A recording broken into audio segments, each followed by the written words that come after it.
الحمدللہ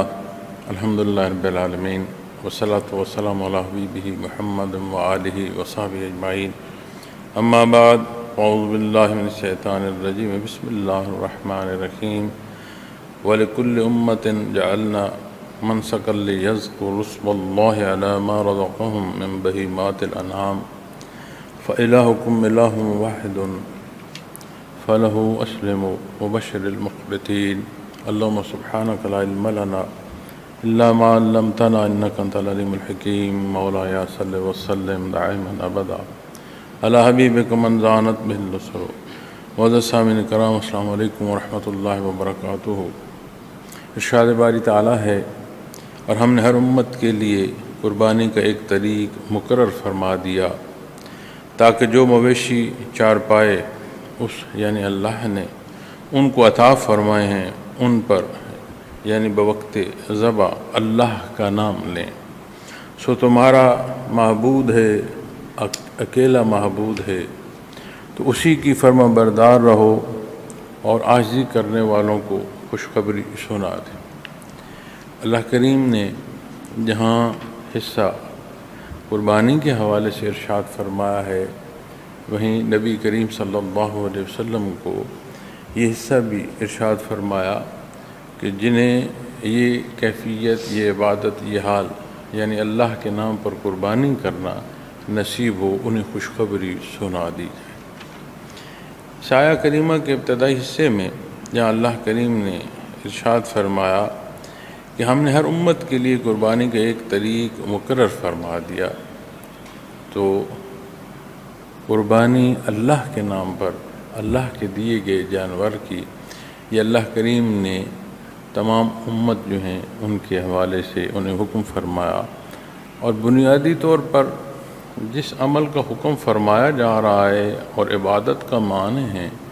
وہ جو عبادت کر رہا ہے اس کی ضرورت ہے اور اس کو تقویت اور تسکین کا سبب بنتا ہے۔ دین اسلام میں یہ جو حج ہے اور حج بیت اللہ، اور اس میں پھر جو قربانی اور قربانی کی پھر فضیلت، یہ سے سارے بیان فرمائے گئے ہیں۔ تو حج بنیادی ارکان میں سے ہے جس کی بنیاد کلمہ طیبہ ہے یعنی ایمان ہے۔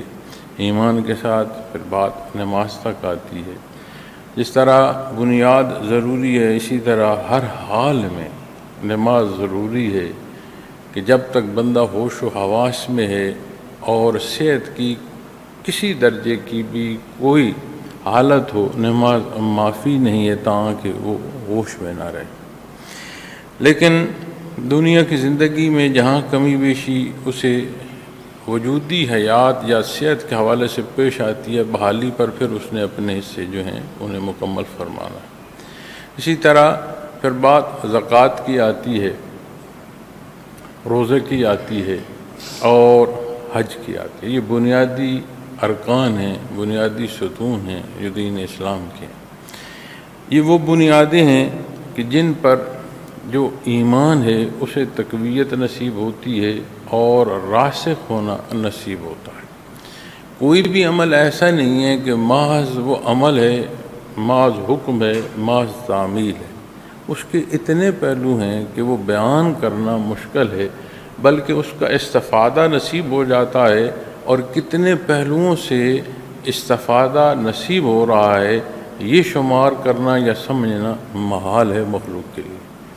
تو اللہ کریم نے ہر امت کو قربانی کا جو حکم فرمایا، اب ہر امت کے حوالے سے جب بات آئے گی تو ہر وہ حصہ جو من جانب اللہ ہے وہ دین اسلام ہے، دین حق ہے۔ اب اس میں دو حصے ہیں، ایک وہ حصہ ہے جو خبر ہے، جو ایمانیات سے متعلق حصے ہیں، وہ تمام جو امتیں ہیں ان کے لیے ایک ہے۔ بات احکام کی آتی ہے، وہاں حالات، وہاں کی جو معاملات، ان تمام میں جو بات اس پہلو سے آتی ہے اس میں حکم مختلف ہے۔ نبی کریم صلی اللہ علیہ وسلم کی بعثت اور آپ صلی اللہ علیہ وسلم کا تمام مخلوق کے لیے، تمام انسانوں کے لیے، تمام حق کے متلاشیوں کے لیے مبعوث فرمانا تمام زمانوں میں، یہ ایسا حکم ہے کہ ہر زمانے، ہر قوم اور ہر صورت اور حال میں جو حکم ہے وہ واضح ہے اور ایک ہے۔ اسی طرح جب قربانی کی بات آتی ہے تو ظاہراً جانور قربان کیا جاتا ہے، لیکن یہ جو آیا کریمہ میں نے تلاوت کرنے کی سعادت حاصل کی ہے یہ بھی سورہ حج سے ہے، اور حج کے موقع پر یہ جو قربانی کی جاتی ہے اس میں وہ بنیاد جو حضرت ابراہیم علیہ السلام کی سنت ہے کہ آپ نے اپنے لخت جگر کی گردن پر چھری رکھی بإذن اللہ، اور اللہ کریم نے جو آپ کو حکم فرمایا آپ نے اس کی تعمیل فرمائی۔ حضرت ابراہیم علیہ السلام کی تمام جو زندگی مبارک ہے، جتنی قرآن کریم نے ارشاد فرمائی، جتنے پہلو احادیث مبارکہ میں ملتی ہیں، ان دونوں کے تحت جو تحقیق ہمیں علماء کرام کی نسبت سے نصیب ہوتی ہے، اسے دیکھیں تو بے شمار مشکلات، بے شمار امتحانات سے آپ علیہ السلام گزرے۔ اللہ کریم کے خلیل ہیں، اللہ کریم نے بے شمار پہلوؤں سے گزارا، اور کتنی بڑی آزمائش ہے ایک بڑھاپے کی عمر میں ایسی اولاد کہ جو اپنے زمانے اپنے وقت میں ایک بے مثل و بے مثال اللہ کریم کی عطا ہے کہ وہ نوزائیدگی کی عمر میں انہیں بیت اللہ شریف یا حد حرم کا جو علاقہ ہے یہاں چھوڑا گیا، ماں بیٹے کو چلنے پھرنے کے قابل ہوئے تو اللہ نے حکم دیا کہ اللہ کے نام پر ذبح کر دیا جائے۔ اب یہاں ایک نقطہ دوسرا جو ذیلی میں عرض کرنا چاہتا ہوں یہ ہے کہ یہ بنیاد نصیب ہو جو بندگی کی ہے، اللہ کریم کی ذات پر ایمان نصیب ہو، اس کی وحدانیت کا اقرار نصیب ہو، اس کے حبیب صلی اللہ علیہ وسلم کا اللہ کا رسول ماننا نصیب ہو۔ اس کے بعد جتنے معاملات، جتنے حصے پیش آتے ہیں ان کی یہ تحقیق کا اندازہ کہ اس کی ادائیگی میں کیا بہتری ہے اور کیسے ادا کرنا، یہ بات اور ہوتی ہے۔ لیکن جب بات اس سوال پر آ جاتی کہ ایسا کیوں ہے، میں ثابت کروں دیکھوں ایسا کیوں ہے، تو وہ جو ہدایت کی راہ ہے وہ پھر تنگ ہونا شروع ہو جاتی ہے اپنی اس سوچ، اپنی خواہش کے سبب۔ اسی لیے جب حکم کی بات آتی ہے تو جو اللہ نے حکم دیا ہے یہ بات کافی ہے، یہ حتمی ہے، یہ ہماری ضرورت ہے، اور اسی میں ہمارا فائدہ۔ ان پہلوؤں سے جب آپ اس کی تحقیق کریں گے تو معاملہ اور، لیکن یہیں اس پہلو سے آپ تحقیق پر آ جائیں گے جی اللہ کا تو مقصد تھا کہ مخلوق کی بھلائی ہو، جی اس وقت غربت تھی اور جانور ذبح کیے جاتے تھے اللہ کے نام پر، اور وہ تعداد لوگوں کی تھوڑی تھی اور لوگوں کو وہ تقسیم کر کے پورا کر دیا جاتا تھا۔ لیکن اگر آج عقل مندی اور دانشوری یہ سمجھی جائے کہ اتنے جانور اللہ کے نام پر ذبح کیے جا رہے ہیں، ان کے پیسے جمع کیے جائیں، ان کی صرف کھالوں کی جو قیمت ہے اسے جمع کیا جائے تو کتنی مخلوق کا جو ہے جو کسی ملک کا بجٹ بن جائے گا، یا کسی ملک میں کتنی تعلیمی خدمت ہو سکتی ہے، کتنے غریبوں کی ضروریات پوری ہو سکتی ہیں۔ اب جب یہاں اپنی عقل داخل کی جاتی ہے تو پھر یہ بھول جاتے ہیں کہ اپنے ہی معاشرے میں جتنی ضرورت سے زائد یا جتنا اسراف ہو رہا ہے اس کا 10واں حصہ بھی اگر آپ اس اسراف کا روک لیں تو یہ جو اللہ کا حکم اور قربانی کی جو تکمیل ہو رہی ہے اس سے زائد آپ کے پاس جو ہے وہ دولت جمع ہو جائے گی جس سے بہتری لوگوں کی جائے۔ اس میں لوگوں کی بہتری کے کتنے پہلو ہیں؟ سب سے پہلا حصہ جو ہے وہ یہ ہے کہ اللہ کریم نے یہیں انہی آیات کے اگلے حصے میں جو ارشاد فرمایا ہے وہاں یہ فرمایا لَن يَنَالَ اللَّهُ لُحُومُهَا وَلَا دِمَاؤُهَا وَلَكِنْ يَنَالُهُ التَّقْوَى مِنْكُمْ، یہ جانور کا جو گوشت اور خون ہے یہ اللہ کو نہیں پہنچتا، تمہارا تقویٰ پہنچتا ہے۔ یعنی عبادت کی جو ماحصل ہے اس میں ایمان کی تازگی ہے، ایمان مضبوط ہوتا ہے۔ اب اس کے ذیلی کتنے فوائد ہیں، دنیا کے حوالے سے کتنے فوائد ہیں، جو ذاتی مزاج اس پر کتنے اثرات ہیں، اور سب سے بڑی بات جو تعمیل حکم ہے اپنے اللہ کریم کا، اس لیے کہ جو دنیا میں جو کچھ ہے جہاں اللہ کریم یہ حکم فرماتے ہیں کہ زمین و آسمان کو اللہ کریم نے پیدا فرمایا، وہاں اللہ کریم قرآن کریم میں یہ بھی ارشاد فرماتے ہیں کہ تمام جو ضرورت ہے زمین میں، تمام جو پہلو ہیں ان کی تکمیل صرف زمین کی تخلیق نہیں ہے، اس زمین کے اندر ہر پہلو جس کی ضرورت ہے اس کی بھی تکمیل ہے۔ تو تو جب اس تکمیل پر بات آئیں گے تو اللہ کریم جانتے ہیں کتنے جانور اس نے پیدا فرمانے ہیں، کتنے اپنا وقت پورا کر چکے ہیں، کتنوں کی ضرورت ہے، کتنا کھانے والے ہیں اور کتنا کھانا ہے۔ وہ رزاق ہے، مخلوق جتنی ہے وہ مرزوق ہے، اور وہ رب ہے اور رب العالمین ہے، عالمین کا پالنہار۔ اس نے جہاں جو حکم دیا ہے بہتری یقینی طور پر اس حکم میں ہے۔ اب یہاں سنت ابراہیمی کی میں نے بات کی، اللہ کریم نے ارشاد فرمایا وَلِكُلِّ أُمَّةٍ جَعَلْنَا مَنسَكًا لِيَذْكُرُوا اسْمَ اللَّهِ، اللہ کا نام جس پر پڑھا جا رہا ہے، اس قربانی کو اللہ نے جو ہر امت کے لیے ایک طریق مقرر فرمایا۔ اب ان کا جو قربانی کا حکم ہے یہ تو فرمایا جا رہا ہے، اس کا طریقہ کیا ہے، اس کا کیا پہلو ہے، لیکن ہمیں یہ سمجھ آ رہی ہے اور ہمیں یہ بتایا جا رہا ہے کہ یہ وہ عبادت ہے جو اللہ کریم نے صاحب ایمان کے لیے پسند فرمائی۔ جہاں بات ایمان کی ہے، جہاں بات نماز کی ہے، جہاں بات آپ کے تمام جو بنیادی ارکان سے ہوتی ہوئی حج تک آتی ہے، تو یہی حج کے ساتھ یہ جو دن ہے نہر کا، یہ بھی اللہ کریم نے اس قربانی کو پسند فرمایا۔ اب اس سنت ابراہیمی میں آپ علیہ السلام نے اللہ کا حکم اور اس کی تعمیل قرآن کریم سے آپ دیکھیں کہ حضرت لوط علیہ السلام کی قوم پر جب عذاب آ رہا تھا اور فرشتے آپ کے پاس آئے، آپ کو بشارت بھی دی، آپ کو لوط علیہ السلام کی قوم پر جو عذاب ہے اس کی وعید جو ہے اس سے بھی مطلع فرمایا کہ ان پر یہ وعید ہے اور ان پر یہ عذاب۔ آپ علیہ السلام نے اللہ سے دعا کی اور اللہ نے فرمایا کہ آپ جھگڑنے لگے، دعا کرنے لگے، یعنی کوئی طریقہ کو ذریعہ مل جائے کہ وہ عذاب الہی سے بچ جائے گا۔ اپنی سگی اولاد، معصوم بچہ، کھیلتی عمر میں آپ کو اللہ نے حکم دیا خواب میں، اور آپ نے تعمیل میں تردد نہیں فرمایا، یہ عرض نہیں کی کہ بار الہ اس مشکل کو آسان فرما دے۔ آپ نے تعمیل کی اور ایسے تعمیل کی کہ جب چھری چلا کر آپ نے واپس پلٹ کر آنکھ کھولی تو سامنے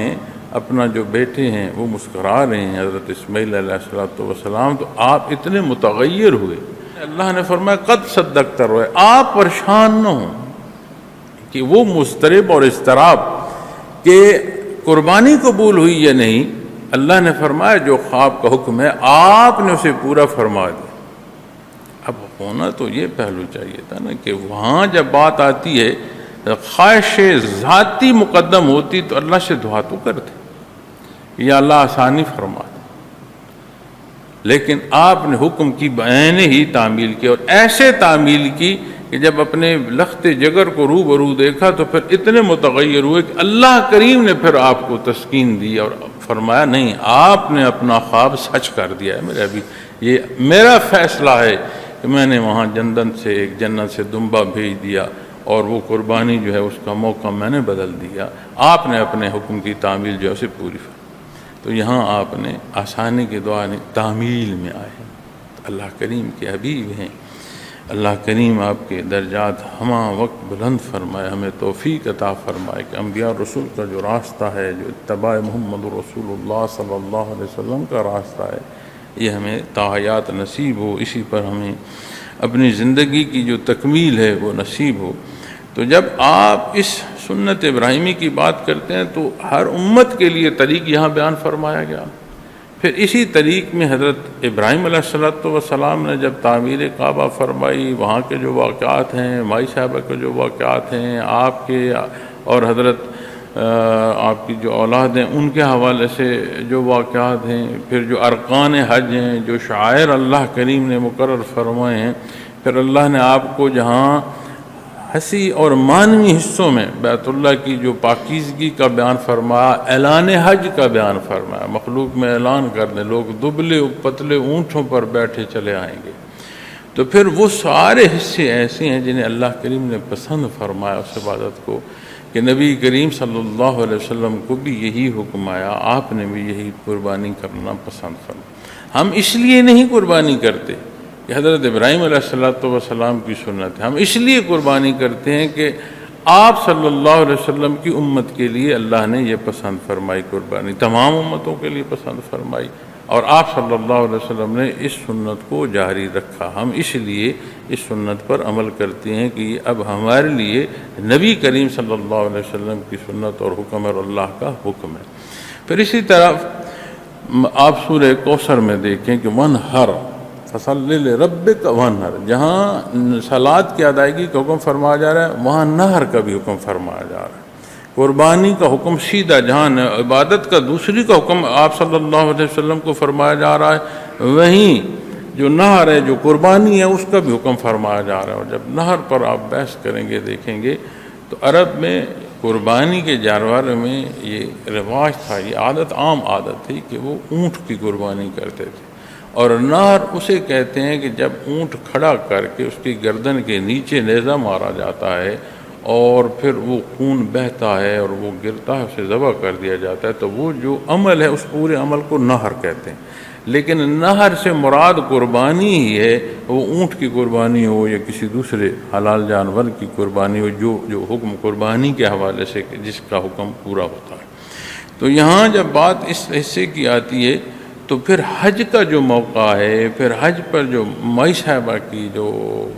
چلنا ہے، یہاں تک کہ جو آب زمزم کا نصیب ہونا، یہ سارے کتنے ہی پہلو ہیں، اور اللہ کریم نے رہتی دنیا تک اس انداز کو پسند فرمایا۔ لیکن جو تڑپ مائی صاحبہ کی وہاں صفا مروہ کی ہے، اس کے پیچھے بھی اللہ کا حکم ہے۔ وہاں اس نوزائیدہ کا اس پیاس میں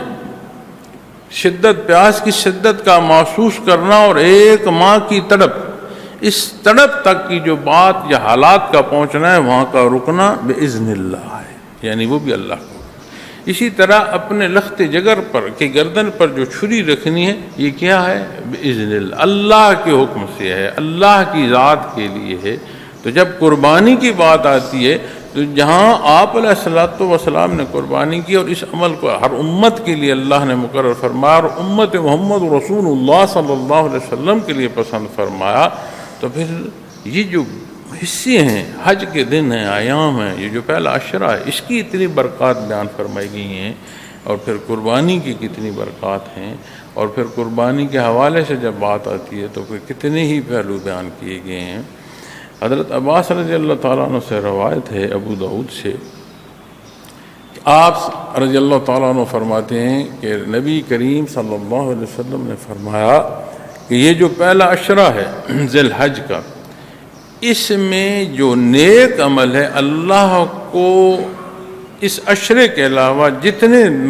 دن ہیں ان میں سب دنوں سے جو نیکی عزیز ہے یا جو نیک عمل کر رہا ہے جو اللہ اسے پسند فرماتا ہے، وہ اس عشرہ کا ہے۔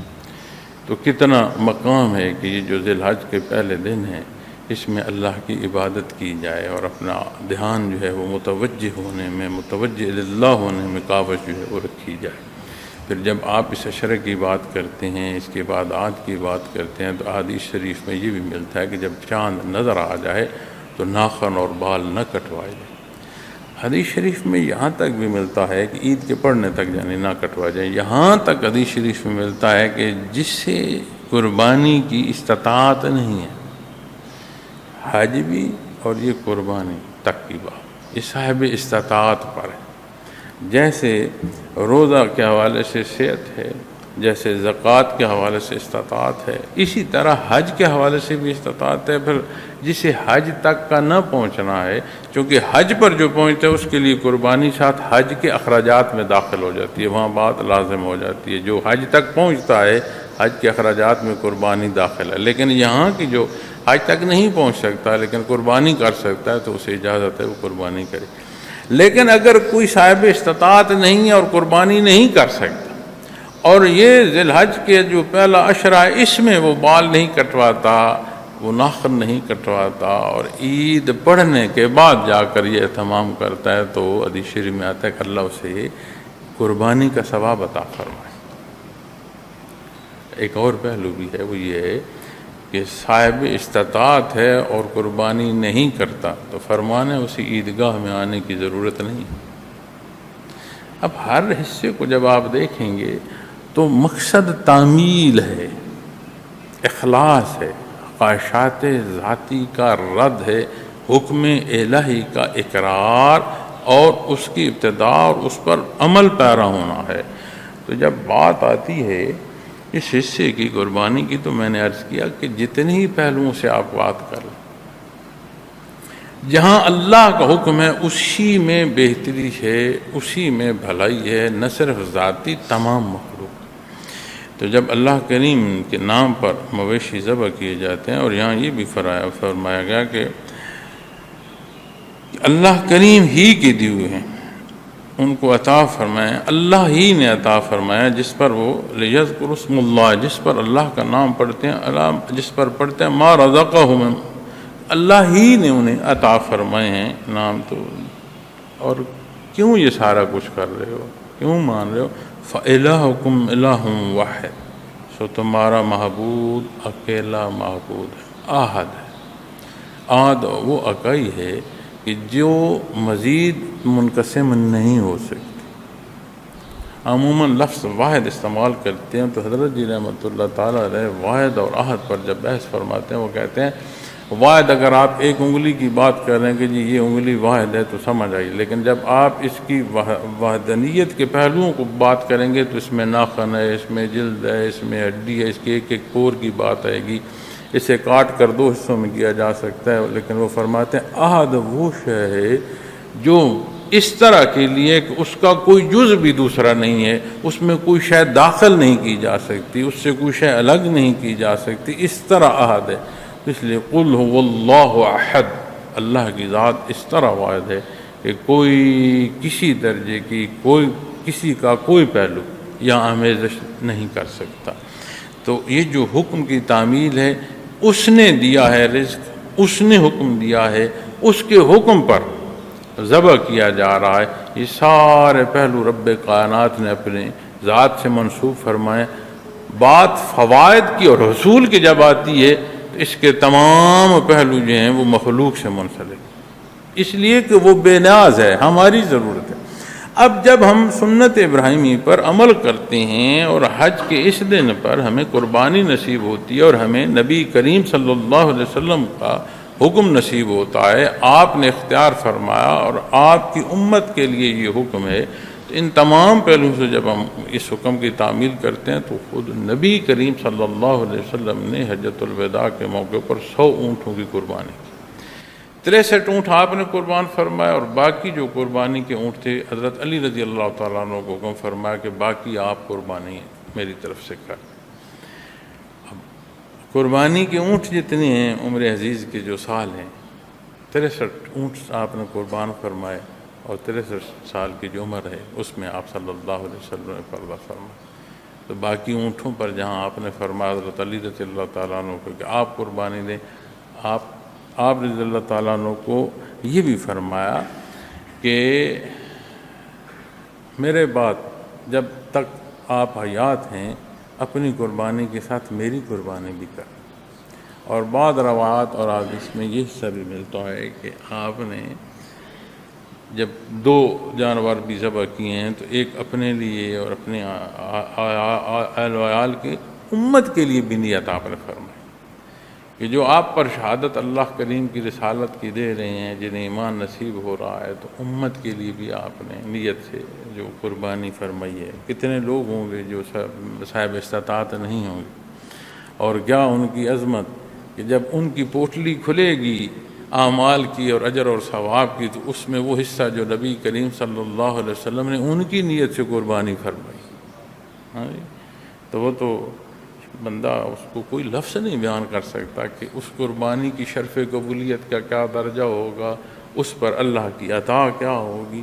یہ سارے اللہ کریم کے انعامات ہیں، اس لیے یہ سارا کچھ اس کے نام پر ہو رہا ہے۔ اور وہ واحد ہے، اکیلا، الہ واحد ہے، اکیلا، لا الہ الا اللہ۔ ہم پہلے ہر چیز کو صاف کرتے ہیں، پھر الا اللہ، اللہ کریم کا الہ ہونا ہم مانتے ہیں۔ فَلَهُ أَسْلِمُوا، تو اسی کی فرما برداری کرو۔ اب یہاں جب بات آ گئی نا فَلَهُ أَسْلِمُوا، اسی کی فرما برداری کرو، تو مزہ سامعین کرام، یہ جو دانشوری ہے، یہ جو عقل و خرد ہم آج اپنی زبان و بیان سے بول رہے ہوتے ہیں یا ہماری سماعت سے ٹکرا رہے ہوتے ہیں اور اسلامی احکامات پر بحث کی ضمن میں، یہاں یہ بڑی واضح بات ہے کہ یہ سارا عمل کیوں کر رہے فَلَهُ أَسْلِمُ، اس کی فرما برداری کے لیے۔ اب دوسرا پہلو کہ اس کا دیا ہوا جانور، اس کا دیا ہوا حکم، اس کی عطا کردہ ایمان کی کیفیت، پھر اسی حکم پر جب تم عمل کرتے ہو تو یہ حصہ نصیب ہوتا ہے کہ اسی کے فرما بردار رہو، یعنی اس کی فرما برداری نصیب ہوتی ہے۔ ہر شے عطا کا پہلو اس طرف ہے، حکم تک کے پہلو اس طرف ہیں، لیکن جہاں بات منفعت کی آتی ہے، فائدہ مندی کی آتی ہے، تو وہ جو تعمیل حکم کر رہا ہے اسے نصیب ہوتی ہیں، اس لیے کہ یہ مرزوق ہے، وہ رازق ہے، یہ محتاج ہے، وہ بے نیاز ہے۔ وبشر المحبتین، اور فرمایا جو عاجزی کرتے ہیں، جنہیں فَلَهُ أَسْلِمُ، جنہیں فرما برداری نصیب ہوتی ہے، فرمایا اور عاجزی کرنے والوں کو خوشخبری سنا دے۔ اے میرے حبیب صلی اللہ علیہ وسلم، جس سے یہ کیفیت نصیب ہو رہی ہے کہ اللہ واحد اور لا شریک ہے، اس کا حکم ہے، اس نے قربانی کا حکم دیا، جہاں اس نے اولاد کی قربانی کا حکم دیا وہاں اولاد قربان کر دی گئی، یہ اس کی مرضی کہ اس نے اس کی جگہ جانور بھیج دیا، لیکن جہاں مجھے جانور کی قربانی کا حکم دیا جا رہا ہے اور اس سنت کی تازگی نصیب ہو رہی ہے، تو بات اللہ کے حکم کی ہے، اور جب اس کے حکم کی بات آئے گی تو اس کے حکم کی تعمیل میں محبتین، یہ نہیں کہ میں اتنے جانور قربان کرتا ہوں یا میرا قربانی کا جانور ایسا ہے، یا مقابلے کی بات نہیں، تعمیل کی بات، عاجزی کی بات، اور مخلوق کو اپنا مخلوق ہونا، یہ ہمیشہ اس کے سامنے بات واضح رہنی چاہیے، دھیان رہنا چاہیے۔ تو جو اس حکم کی تعمیل عاجزی تک کے پہنچے گا، فرمایا میرے حبیب اسے خوشخبری سنا دیں۔ الذین اذا ذکر اللہ وجلت قلوبهم والصابرین علی ما اصابهم والمقیم الصلاة ومما رزقناہم ينفقون، جہاں انہیں خوشخبری عطا فرمائی جا رہی ہے، اس خوشخبری میں جو موقع کی کیفیت ہے، جو ان کے اعمال ہوں گے، وہ کس مزاج کے ہوں گے، انہیں کون سے اوصاف نصیب ہوں گے، فرمایا وہ ایسے ہیں کہ جب ان کے سامنے اللہ کا ذکر کیا جاتا ہے تو ان کے دل ڈر جاتے ہیں۔ آپ غور فرمائیں، اللہ کا ذکر، اللہ کا نام، اللہ کے نام کی عبادت، اللہ کے نام کا واسطہ، اللہ کے نام کے حکم سے ابتدا، اللہ کے نام کے حکم سے انتہا، اور فرمائیں کہ یہ معیت باری تعالیٰ کی ایک ایسی کیفیت ہے کہ جس کا اثر نہ خانے تک چلا جائے گا، اور یہ عبادات اور ان عبادات کی تعمیل خالص نصیب ہو تو پھر دیکھیں کیسی کیفیت نصیب ہو رہی ہے، جسے خوشخبری دی جا رہی ہے، اس وحدہ لا شریک کا حکم، اور یہ حکم اللہ فرما رہا ہے میں نے امتوں کو دیا ہے۔ پھر مختلف جگہ قرآن کریم میں اللہ کریم نے حضرت ابراہیم خلیل اللہ کا ذکر فرمایا، اس واقعے کا ذکر فرمایا، پھر اس حصے کی شرف قبولیت، پھر آپ علیہ السلام کی نہ صرف دار دنیا میں جو ناموری ہے، آخرت تک کی جو آپ پر اللہ کی عطا ہے اسے بھی قرآن بیان فرماتا ہے۔ اور یہاں اسے جسے یہ خوشخبری دی جا رہی ہے کون ہے کہ جو اس عمل کو فرما برداری رہے، عاجزی کے ساتھ اللہ کی ذات کے لیے عمل کرے، تو اس کے سامنے اللہ کا ذکر کیا جائے۔ کتنے ہی پہلو اس میں آ جاتے ہیں، اذا ذکر اللہ،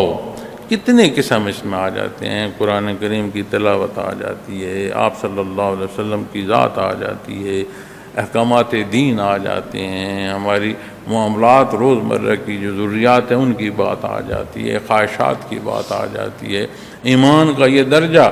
کہ وہ حضور حق کی کیفیت تک کی باریکیاں، کتنے ہی پہلو اس میں معزز سامعین کرام داخل ہوتے چلے جاتے ہیں۔ لیکن جب اللہ کا ذکر آئے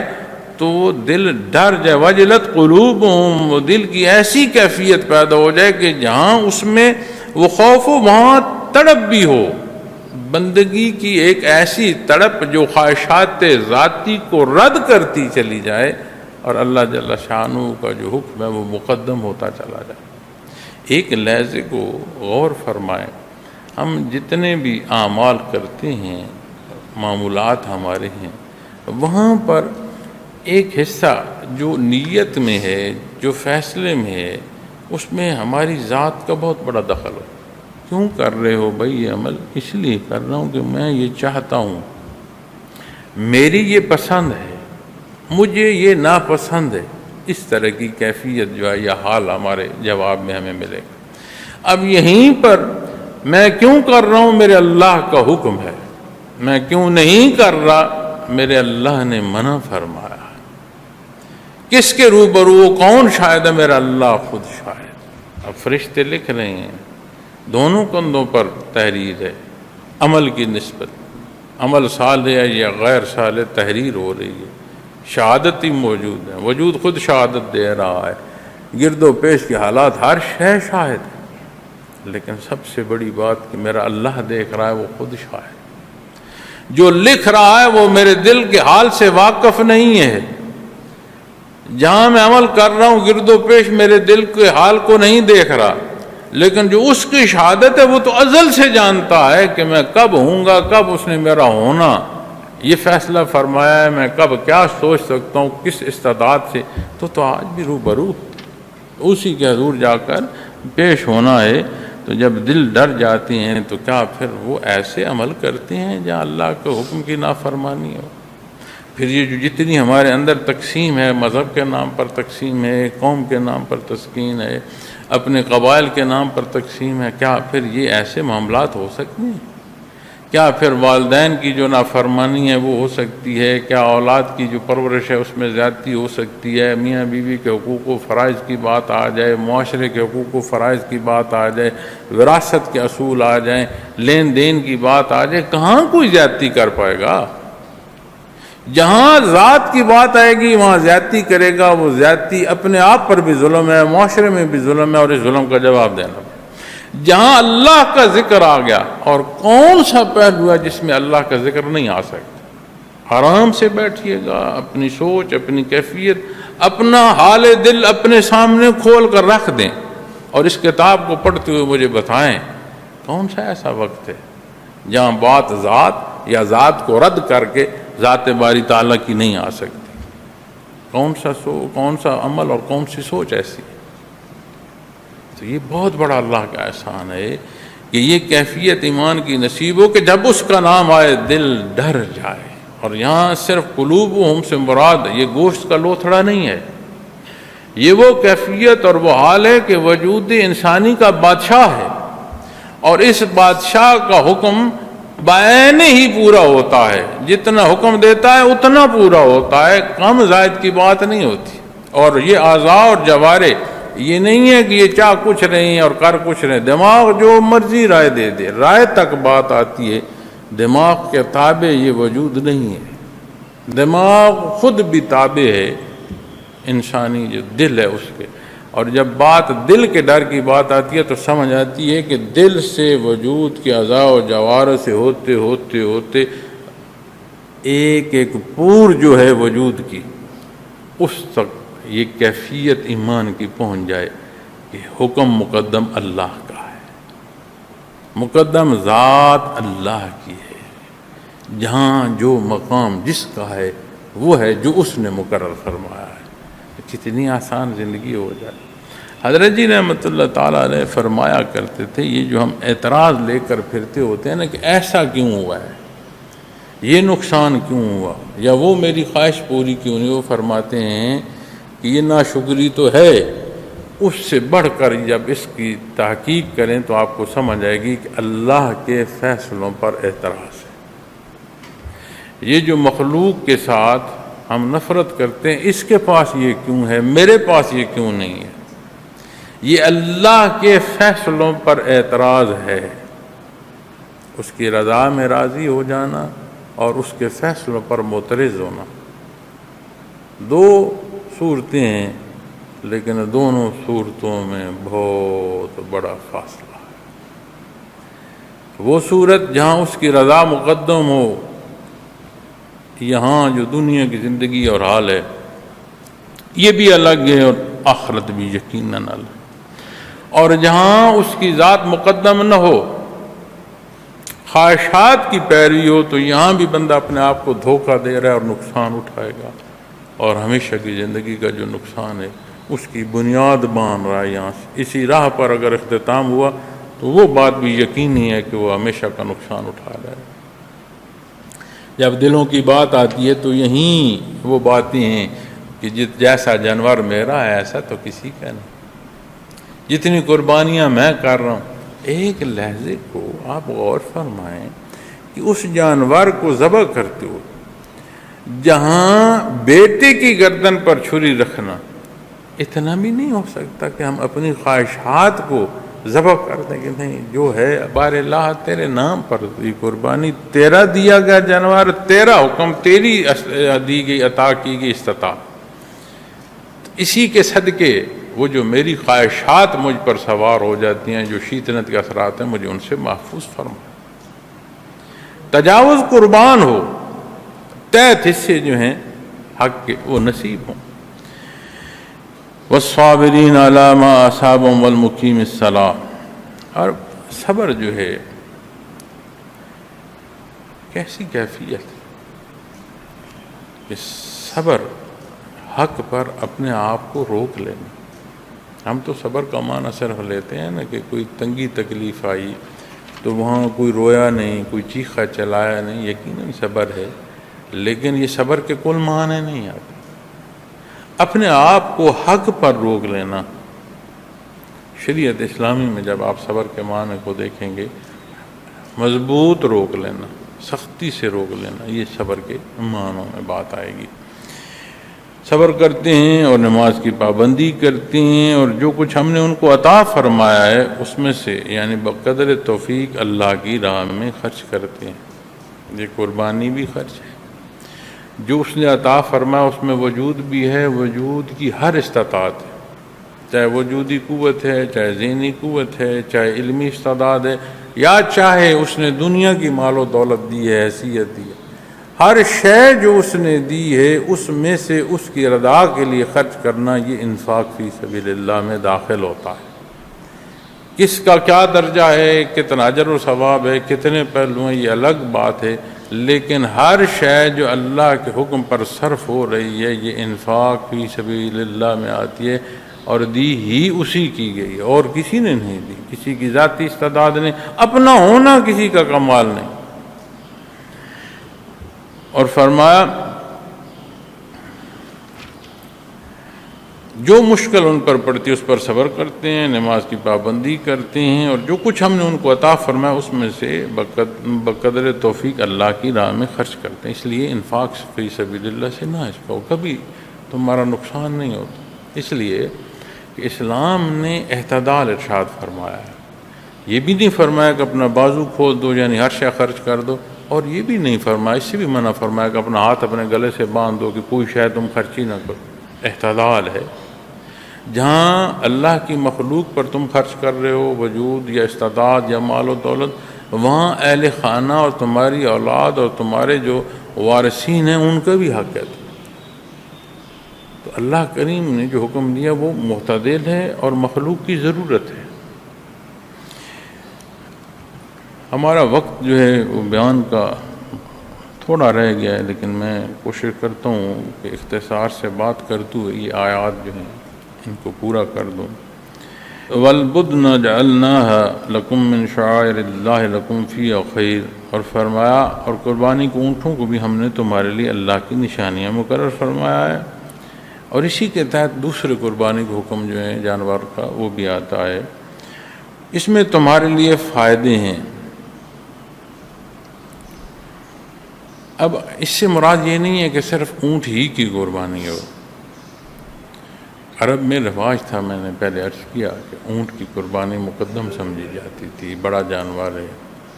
اونٹ تخلیق میں بھی ایک الگ نمونہ رکھتا ہے۔ اونٹ کی مثال جہاں قربانی میں بھی دی گئی، اونٹ کی کئی کیفیت اور حال جو ہیں ان کی مثالیں بھی دی گئی ہیں۔ یہ موقع نہیں ہے، لیکن اونٹ کا پیاس سے اونٹ کا پانی پینا یہ بھی مثال دی گئی ہے، لیکن جہاں دی گئی ہے وہ حالات بڑے سخت ہیں کہ ابلتے کھولتے پانی جو اللہ کی نافرمانی کریں، یہاں اللہ کے حکم سے جس جانور کی قربانی شعائر اللہ، اللہ کی نشانی، قربانی کا جانور اللہ کی نشانی بیان فرمایا ہے۔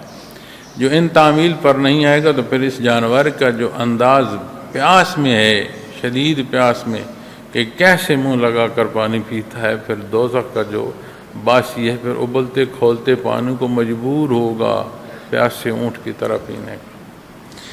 تو یہاں قربانی کے اونٹوں کو اللہ نے فرمایا ہم نے تمہارے لیے اللہ کی نشانیاں مقرر فرمائیں۔ یہ قربانی کا جانور عام نہیں ہے، اس کا دھیان کرنا ہے۔ ویسے بھی جاندار مخلوق ہے،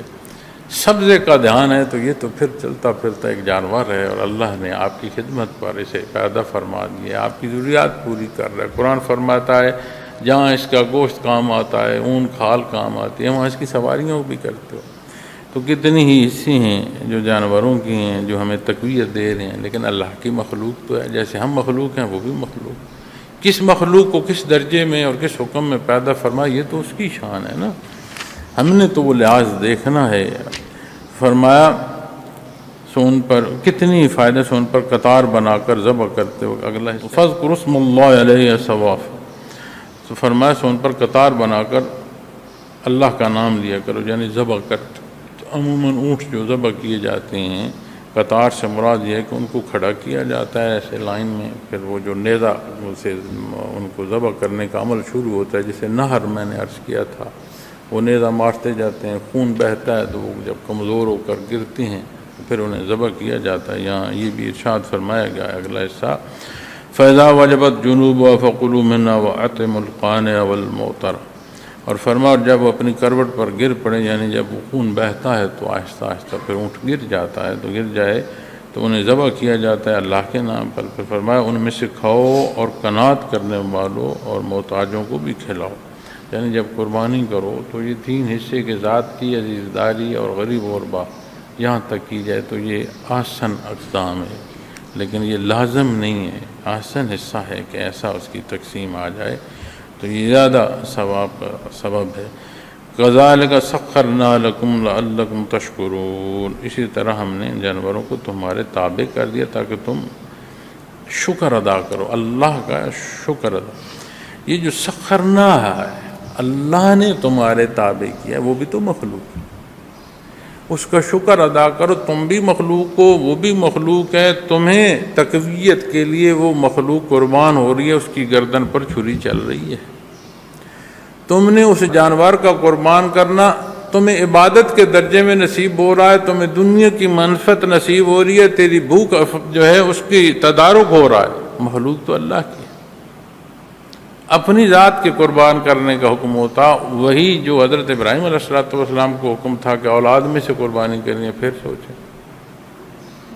قرآن فرماتا ہے نا جانوں کا دے دینا، گھر بار کا چھوڑ دینا، تو یہ وہ باتیں ہیں جو قرآن فرماتا ہے تمہیں پسند نہ آتی، مشکل ہو جاتا۔ تو یہاں جو اللہ کی نشانیاں ہیں انہیں ذبح کرتے ہوئے فرمایا اس لیے لعلکم تشکرون، تاکہ تم اللہ کا شکر ادا کرو۔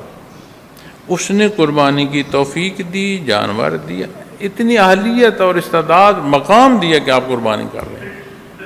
یہ تمام اعمال جب اس کی بنیاد پر جائیں گے، کیا بات ہے، بإذن اللہ، اللہ کے حکم سے۔ کیوں کر رہے ہو؟ اللہ کا حکم۔ تو جب زندگی کی ابتدا و انتہا، رات اور دن، خوشی اور دکھ، صحت و بیماری، پسند و ناپسند، اس میں دیکھو یہ کہو اللہ کا حکم، ذات کو نفی کرو، پھر آپ سوچو زندگی کیسی ہو جائے، اس کی شب و روز کیسے ہوں، پھر سمجھ آئے گی کہ عید اور عید کی خوشی کسے کہتے ہیں۔ فرمایا قناعت کرنے والے محتاجوں کو بھی کھلاؤ، اسی طرح ہم نے ان جانوروں کو تمہارے تابع کر دیا تاکہ تم اس پر اللہ کا شکر ادا کرو۔